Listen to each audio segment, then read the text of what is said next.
felt the energy, and I was like, I need to record. Friggin' Zoom room. Spinning over them coals. Mm-hmm. It felt good. We're talking about the next video game we're playing today, Pacify. You can great. watch us. You can watch us as I'm saying this. Play it if you choose. If you do it at the right time. Oh, that's true. 2 Mountain PM. Weirdly enough, you could technically maybe catch us watching it right now. 2 Mountain Time, the most mysterious and fantasy of all times. So you have 3 a.m. That's the witching hour. Mm-hmm. Right. 2 p.m. Mm-hmm. That's the second most magical hour. What's the third most magical hour? When do you make that potion? 6 p.m. is when Jeopardy starts. Magic hour, technically, in like Hollywood speak, is right when the sun's going down. And I'm not talking about that illusionist nonsense that the Hollywood people do to make their art. I'm talking full-blown magic. What do you mean? Like using, like ensorcellating? Like, do you remember the movie? The best time for conjuring, you mean? Yes, the best time to create a potion, the best time to summon a demon. It's always going to be the between times. It's going to be your Adam P in the midnight Zoom chat says noon 30. Your midnight, your noon o'clock, noon 30 if you want like a lazy shitty demon. Yeah, who's I was like, gonna say I'm gonna vanquish all hope, but that's like just his code for ripping a bong. That's an old Jordan Doll joke. Yeah, I was actually thinking about that joke today. Well, you summoned it. Because and here's where we get to reference the grave nugget in the main episode. When I was doing all the Broadhaven, Little Haven, I was gonna go fat sad demon. And I forgot to do it. Fat sad demon just hanging out, bumming smokes and rides and shit. I haven't told that in a long time. But I'm doing it now on our podcast called Werewolf Radar. Ladies and gentlemen, welcome to Werewolf Radar, the world's premier paranormal preparedness podcast. My name is Jordan Dahl. I'm Nate Balding. My name is King Slayer. What? All right. I mean, it's still Roger, but King Slayer. Yeah, that's fine. Yeah. I mean, I was going to be like, what happened over the weekend? But obviously, you slayed a king of some sort. It's all right there. Yeah. Today's episode of Werewolf Radar is brought to you by Monstroco presents The Cube. Are you afraid of death? Then submit to The Cube. The Cube is a retirement community, sort of, where your body will be dry frozen, stacked, and then stored forever, set to drift forever within the vacuum of space. Give into The Cube. What horrors await you for your life of sin? You need never find out within The Cube. The Cube by Monstroco. What the fuck? What? I know where my grandparents are going. Yeah. So this is what I'm talking about. We're all going to be 900 and still alive inside The Cube. See, I don't want that. Like, I mean, I'm obviously going to be frozen and stacked in The Cube. But I don't think I want it. Like, I want to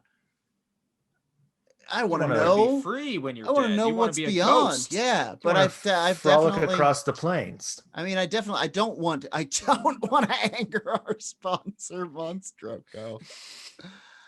Not again. That's why we slept the first time. But I seek peace eventually, you know. And I'd like to just enter a plea to be excluded from The Cube. Well. Write your plea. We'll see if Monstroco accepts it. Yeah, I will. We'll send it up top and see what flies. I asked him if there was like kind of a San Junipero situation, like our minds would be alive in kind of a virtual existence, and they said unequivocally no. They said it is darkness. It is Monstroco brand Total Darkness. Proprietary Total Darkness, yes. It's a darkness darker than dark. Yeah. You can see it in the dark. That's how dark it is. What were we talking about this bright and cheery episode? We're talking about fucking aliens, man. Aliens for Alienuary. Alienuary. It's the 18th day of Alienuary.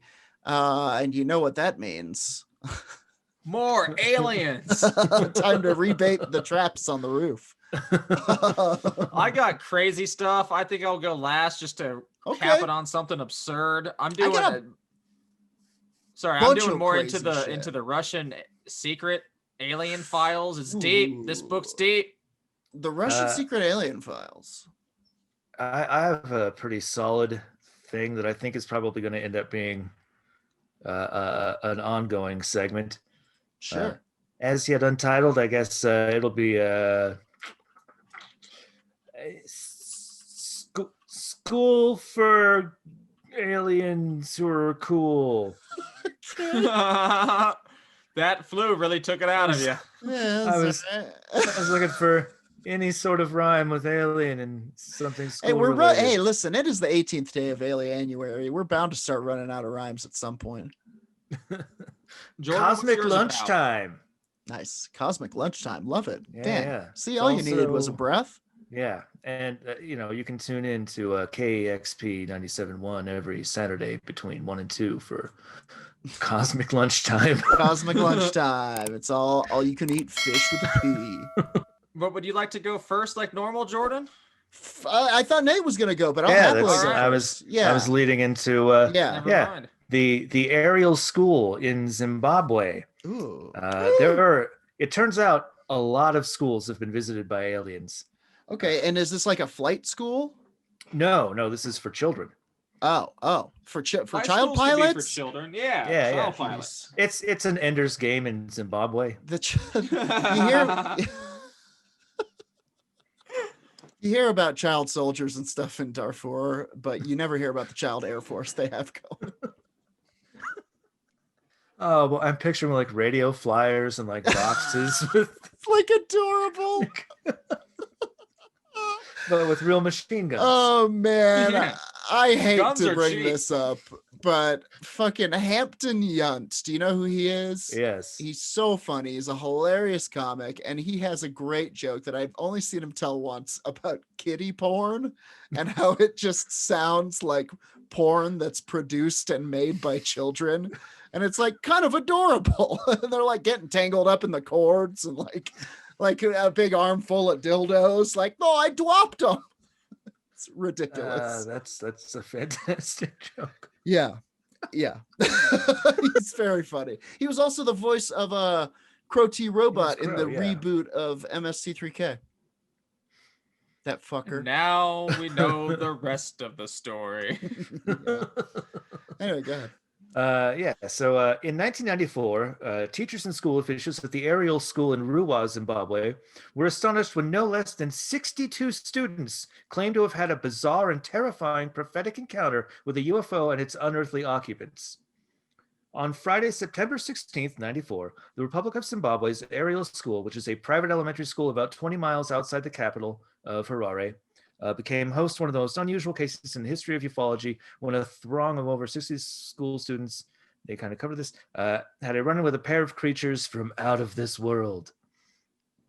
Wow, man. Aliens love to visit schools. Dude, I found so many weird... it's to learn the language. Do you think that it's like maybe they're looking into like having their kids go there?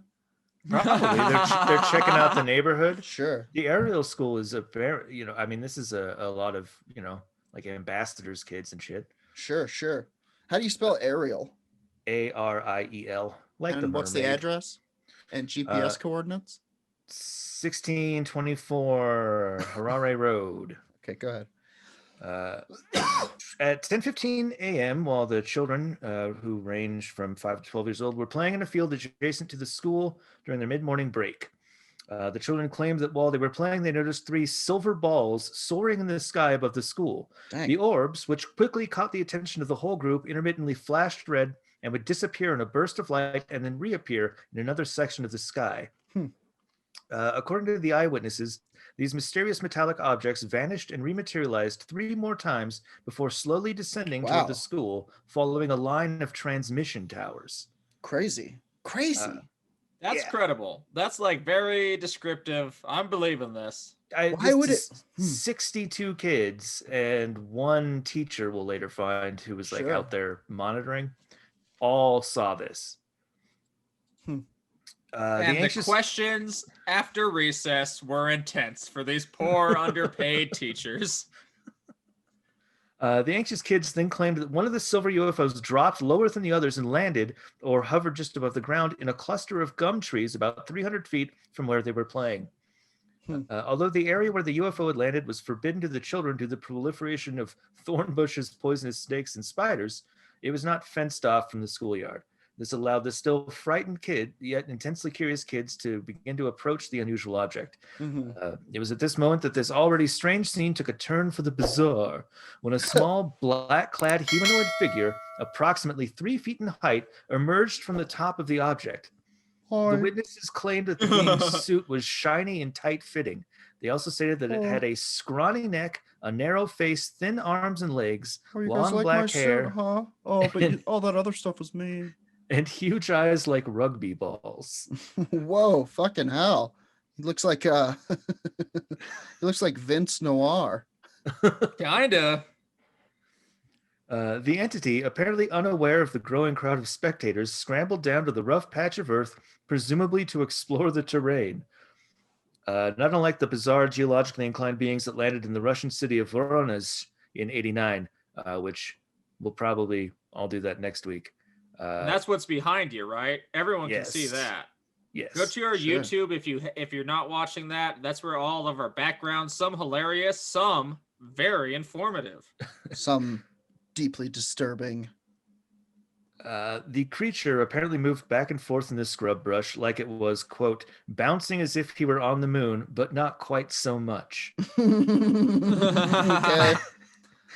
Which brings us to the cunula humanoid, because it's very similar to a thing seen by 2 Finnish lumberjacks in 1971. What were they finished with? Lumberjacking. I suck. Let me get to the... So this is the story of the cunula characters. Oh.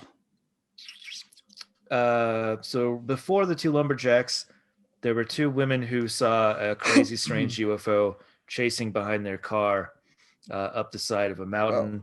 And then later, in the same day, it was seen by a pair of lumberjacks.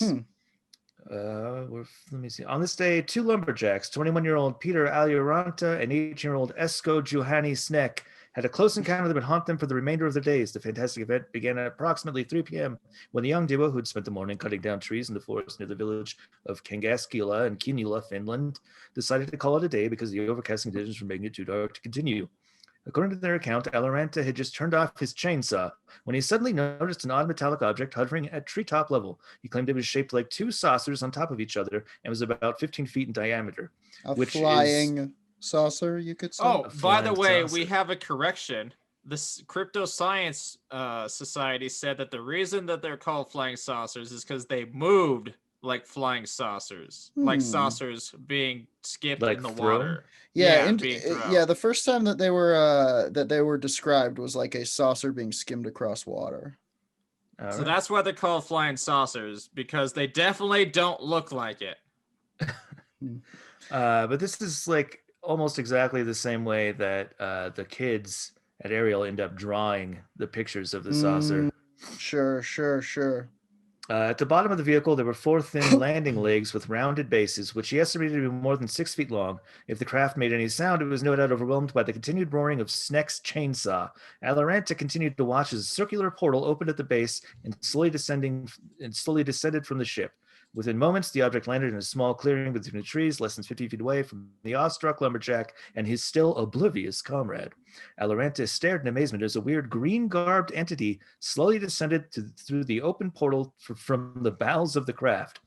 He described it as being 3 feet high, with its entire body covered in one green one-piece suit.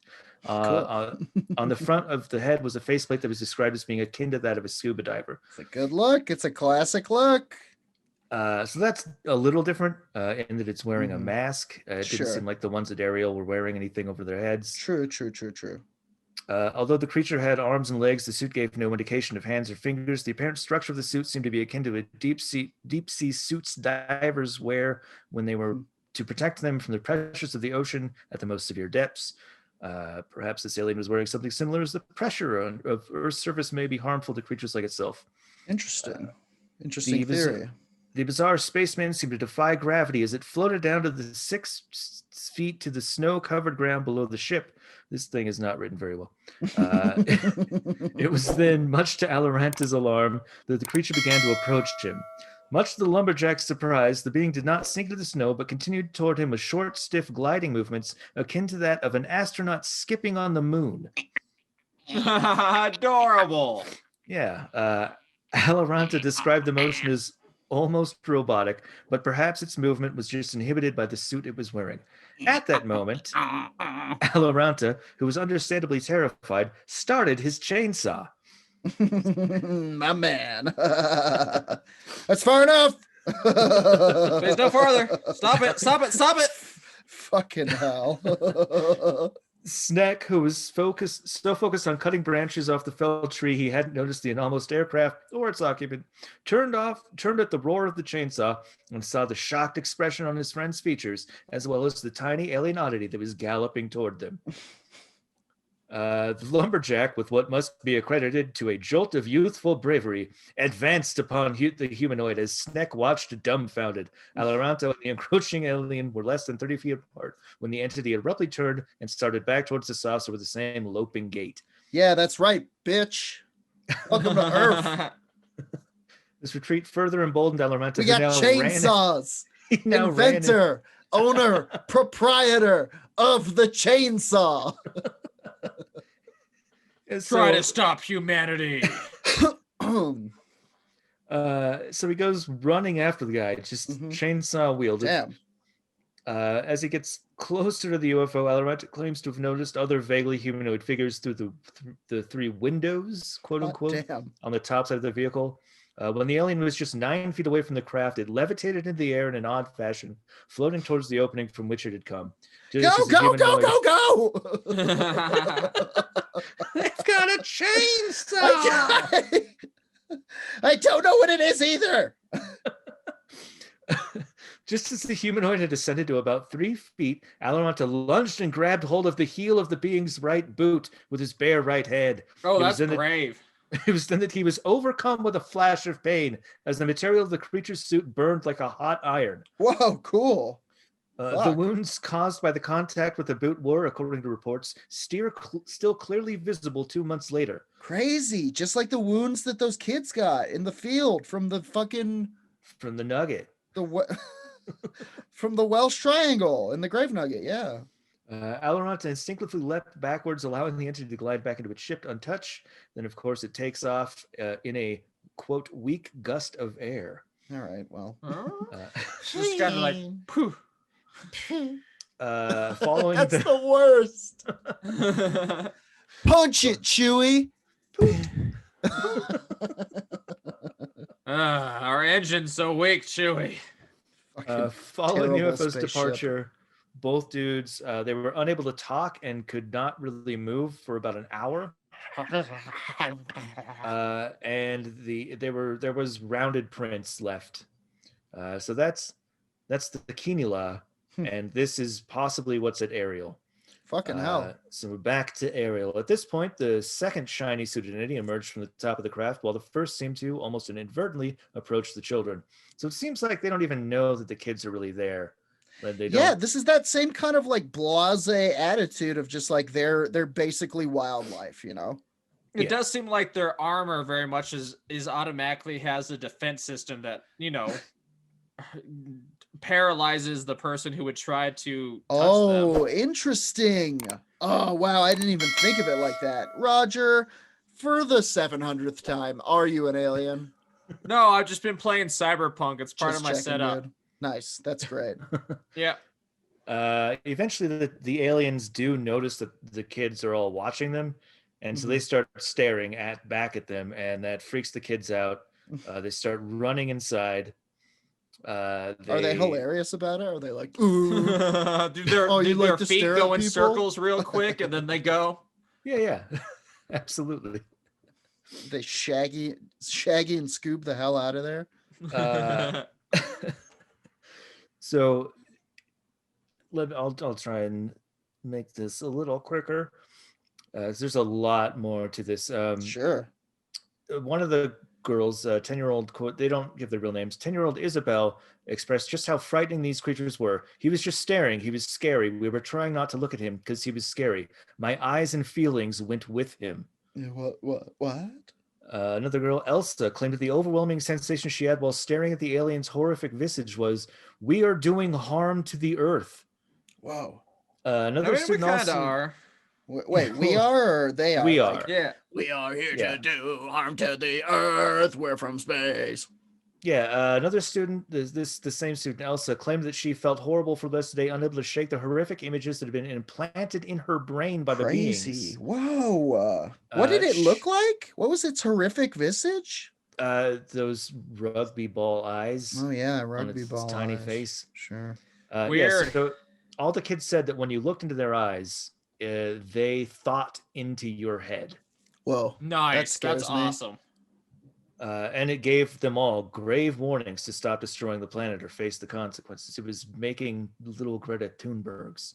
Little Thunbergs, yeah. Little tune up for the Thunbergs. Too little, too late. One of the kids said the world is going to end maybe because we don't look after our planet or the air. Like all the trees will go down and there will be no air. People will be dying. Those thoughts came from the man's eyes. Wow. Someone who speaks with his eyes. That's Romantic. fucking crazy. It is romantic. Another student indicated these extraterrestrials seemed to feel that human technology was quickly growing out of control and suggested something's going to happen and that we need to be careful of our technology. Stay here in the 70s. Move not beyond VHS, Earth people. Look, my fucking spaceship has an antenna on it still. What am I listening to the radio in there? Do I have a an CB? 8-track. Was it a fucking ham radio? Stay here in the 70s. Life is pure in the Life is 70s. pure. Stay here, listen to the Gibb brothers spread their gospel of funk. It's like in Billy Madison when Adam Sandler grabs that kid and tells him never to leave third grade. Exactly. Exactly. So it gets compared to the Mothman often. Okay. They reported it to Cynthia Hind, who at the time was Africa's foremost UFO researcher. She was there the next day. Well, what happened? She's disgraced.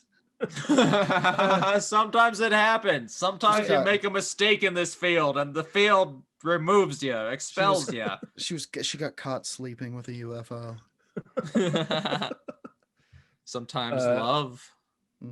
Hind wasted no time in contacting the headmaster, Colin Mackey, and asked him to have the children draw pictures of what they'd seen in the schoolyard. So she showed up the next day. There were 35 drawings waiting for her, and they were all almost identical. Like every single one of them had a very similar looking thing. Except for one kid who just drew a dick. Just over and over again. It's hilarious, honestly. There's a link to a bunch of their pictures in the... Oh, wait, that was private. Never mind. That was private. That was a private message. That is we a shouldn't private share link. such things. To everyone in the chat. If you want to look at some of their pictures. Mackey, though personally skeptical about UFOs and alien visitation, confirmed to Hind that he believed that the students were telling the truth. Hind would later state that these rural school children had little or no exposure to TV or popular press reports of UFOs. It was at this point that the American psychologist, psychiatrist, and leading authority on alleged alien abduction experiences, Dr. John Mack, got involved with the investigation. Just happened to be in Zimbabwe, got wind of the encounter. Was like, hey, listen, I'm in Zimbabwe right now. I'll just stop. And according to Mack, he interviewed a bunch of the kids and he came away saying this was entirely genuine. All of these kids that, it wasn't some mass hysteria. Yeah. They saw multiple things. They all felt similar, but slightly different thoughts being beamed into their heads. Crazy. That's so wild. They thought into your head. It keeps, is what stuck with me. So here's a weird thing. I followed that link. It took me to Pinterest. And then it turns out I have a Pinterest account, apparently. There's nothing there, but it says my handle, and then happy, sad, proud, shy, carefree, and afraid. I love Jeff Dunham. That is you. That is me. That's me to a T. Well, and Jeff Dunham does use his puppets to think into your thoughts. That's true. He's just saying what everyone wants to say but can't, because they'd be racist. Just like Anyway. Jeff Dunham's puppets. Anyway, go on, Nate. Sorry, this is a fascinating tale I've never heard before. I mean, you finding out that you have a Pinterest account with a cryptic Jeff Dunham joke for a bio is also a good thread that I would like to tug at. What was I thinking that day? I don't know. I mean, there is a lot more to it, and I might try to touch on some of it next week as we continue. Yeah. Alien cool school. Great. Cosmic lunch room. Nice. But we're already 26 minutes into the episode. Shit, I yeah. feel like Man, we there's should move always on. so much. The problem with Alienuary is it only comes once a year, you know? There's only so much coal we can shovel onto the fire. Anybody? There's so have much you? paranormal stuff happening of all types too. Like there's a Bigfoot news this month that we just can't really talk about outside of the news. It's heartbreaking to us. Once again, people, don't you see? Don't you see? Do you not see what we're screaming about? I'm not crazy. Anyway, welcome to my segment.